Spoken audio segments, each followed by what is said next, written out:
नमस्कार साथियों, स्वागत है आपका अफेयर्स टुडे की इस एक और एपिसोड में। मेरा नाम है सिद्धार्थ त्यागी। आज का एपिसोड हमारा होने वाला है बीबीसी के बारे में। बीबीसी जैसा कि आप सब जानते ही हैं, इंग्लैंड से बिलोंग करती है। वहाँ का एक तरीके से आप सरकारी मीडिया इसे आप बोल दीजिए, और अब मैंने की इसकी full form British broadcasting corporation.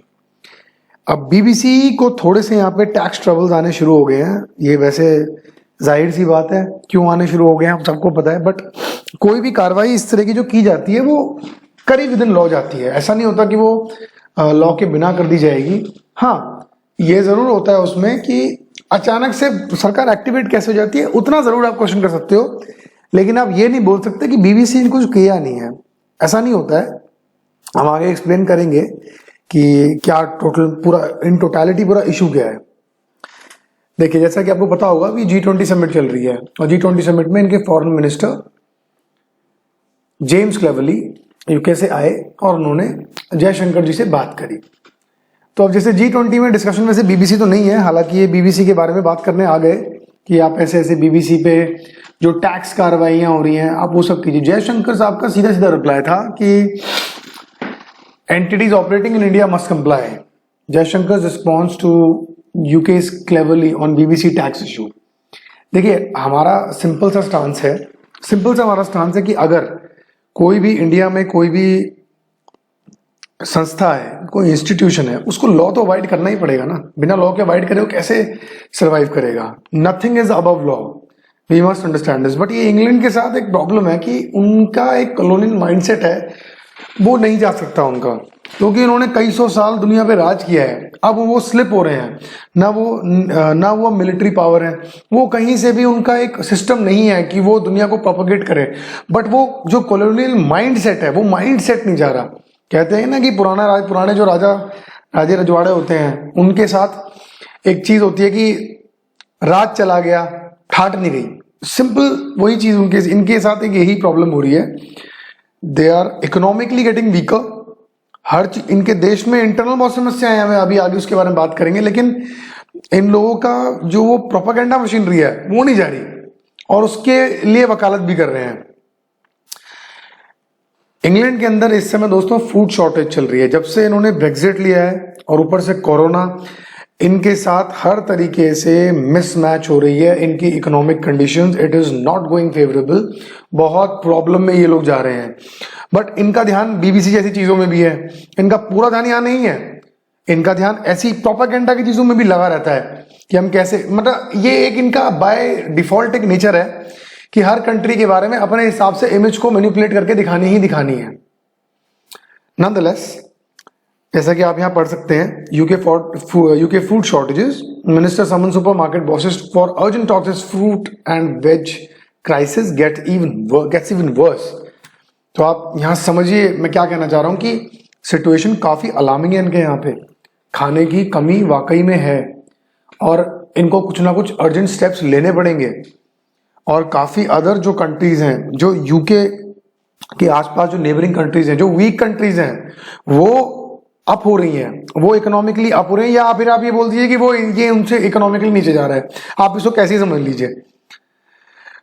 एक स्टडी के मुकाबले जहां पे हम 2030 में, यानी कि इंडिया, भारत जापान को भी टेक ओवर कर लेगा, US, China and then India, 2030 तक भारत यहां पे पहुंचेगा। यहां पे यूके के जो हालात अभी दिख रहे हैं वो पोलैंड से भी पीछे चला जाएगा। पोलैंड इनके यहाँ पे यूरोप में एक कमजोर देश है, इतना कोई मिलिट्री माइट नहीं है, इकोनॉमिक माइट नहीं है। Poland is famous for labours only.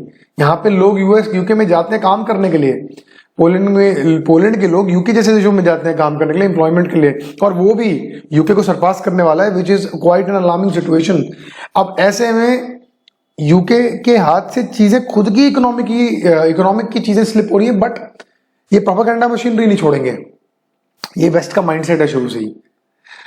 आप जैसे यहां पे भी देख सकते हैं इस डेटा में ग्रोथ रेट, जो ग्रोथ रेट्स हैं, जो ट्रेंड दिखा रहा है, उसके अकॉर्डिंगली यूके बहुत जल्दी पीछे हो जाएगा। यूके, आप इस ग्राफ में देखिए, यूके एक स्टीप डाउन में 2020 के बाद आया है, जब से उन्होंने ब्रेक्जिट लिया है।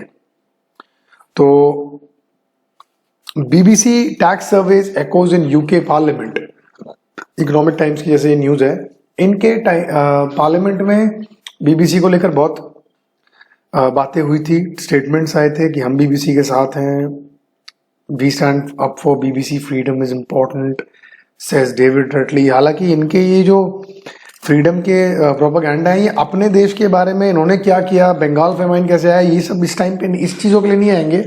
ये सिर्फ अपने हिसाब से फ्रीडम के बारे में बातें रही। जैसा कि मैंने आपको बोला, ये सिर्फ और सिर्फ प्रोपेगेंडा, इनका ये पुराना टूल रहा है वेस्ट का। West is very good in propaganda machinery, लेकिन अभी इस समय वो टाइम नहीं है, बट ये लोग बाज नहीं आएंगे।